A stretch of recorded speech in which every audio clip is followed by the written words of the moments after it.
It's surprising to me the number of organizations that assume they can set a fundraising goal strictly on their needs and wants. Let me give you an example of what I mean by that. A number of years ago, I got a call from a parish that wanted me to do a feasibility study for them. When I asked what they wanted to build and what it might cost, they described the project to me and they told me it had a $7 million price tag.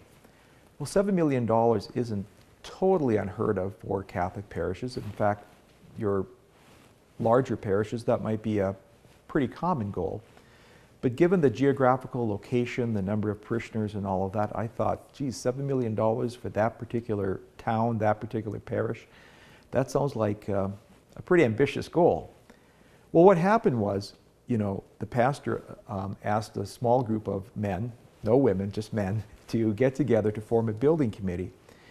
And what happened was, over the course of 2 years, the initial project mushroomed from $3 million to $4 million to $5 to $6 to $7. It was almost like when you go to a car dealer intending to buy a Chevrolet and you sit in it, and then next thing you know, you're sitting in the Cadillac and hoping to drive off in a Cadillac. Well, I think that's just a very human thing, that we start dreaming about what our parish can look like, what it could be, and the price tag, eventually it keeps going up and up and up. I think it's fine to dream, but the problem in this scenario was, with each step of the way over a course of 2 years, as these guys started dreaming about what the parish configuration, what the buildings might look like, at each step of the way, they asked their architect to go back to the drawing board to do new drawings, to do new cost estimates. Well, that all takes time and money. And then once the architect came back with that revised plan, which was now more expensive, that new plan then had to be cycled back to the diocesan officials for review, because it involved sacred space. It involved changes to the actual church itself. And then they had to go through a review process and a comment period. Well, 2 years goes by like this, right? But here's the point I want to make. At every step along the way, from $3 to $4 to $6 to $7 million in this project, it appears to me that nobody ever stopped to ask the question, is this a realistic number? Can we raise $3 million, much less $4, $6, $7 million?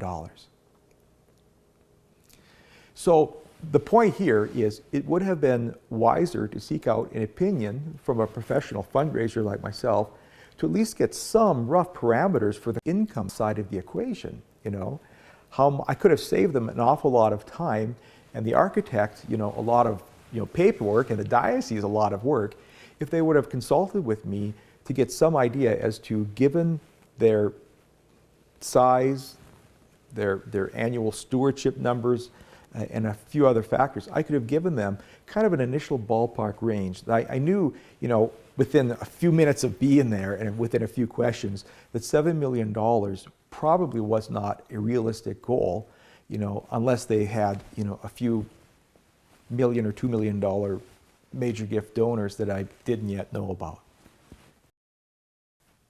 The learning point here is that it doesn't make sense to set the fundraising goal based upon need alone. The cost estimate must be balanced against a realistic income estimate. In short, you need two estimates prior to launching a capital campaign, one on the expense side of the equation and one on the income side of the equation. And it's only when these two estimates are close together that you are then ready to begin solicitation, ready to actually launch the capital campaign. But before we get to that, let's just look deeper at the nature of estimates.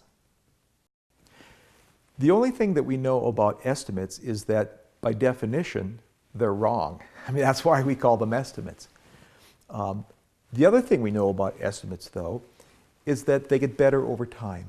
Estimates begin as pretty fuzzy numbers, but they get refined over time and they become more accurate over time. Let me give you an example.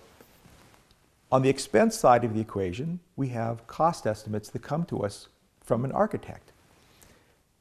And when an administrator at a Catholic parish or school or a Catholic apostolate first envisions the need for a capital campaign, the need for a building or for a particular project, when they first do that, you know, they don't want to spend a whole lot of money unnecessarily. So, you know, they might begin by, you know, bringing in a brother-in-law that's an architect or a builder and saying, we want to put up a building with 30,000 square feet.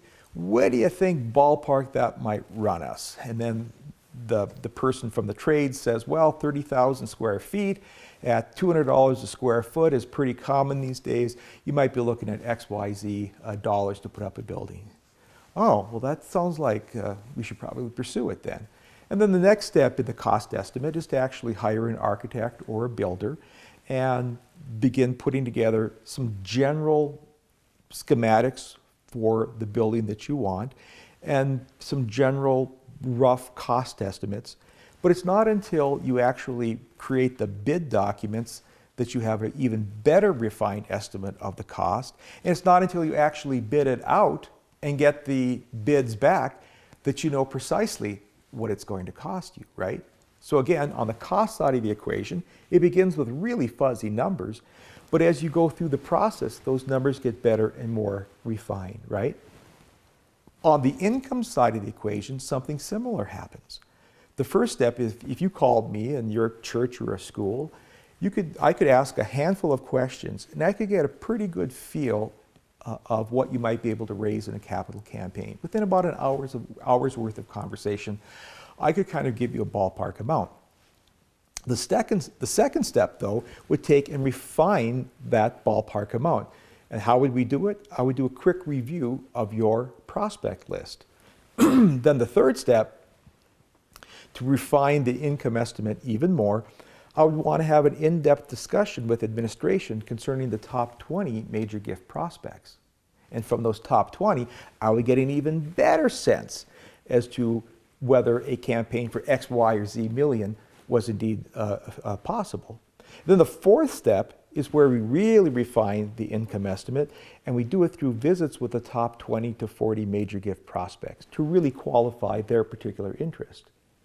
So again, just as the cost estimates begin as fuzzy numbers and get better over time, so too on the income side of the equation, I can help you by giving you an initial ballpark read on what you might be able to raise, and then through steps 1, 2, 3, 4, we refine that income estimate.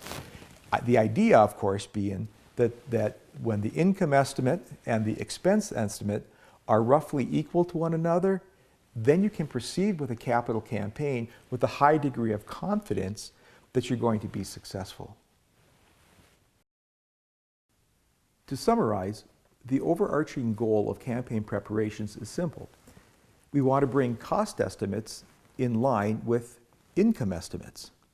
That done, you can launch a capital campaign with a high degree of certainty that the promises you make to your major gift donors will indeed be fulfilled. That is, the project that you describe when you ask for the money is essentially the one that will be built and completed in a reasonable time frame.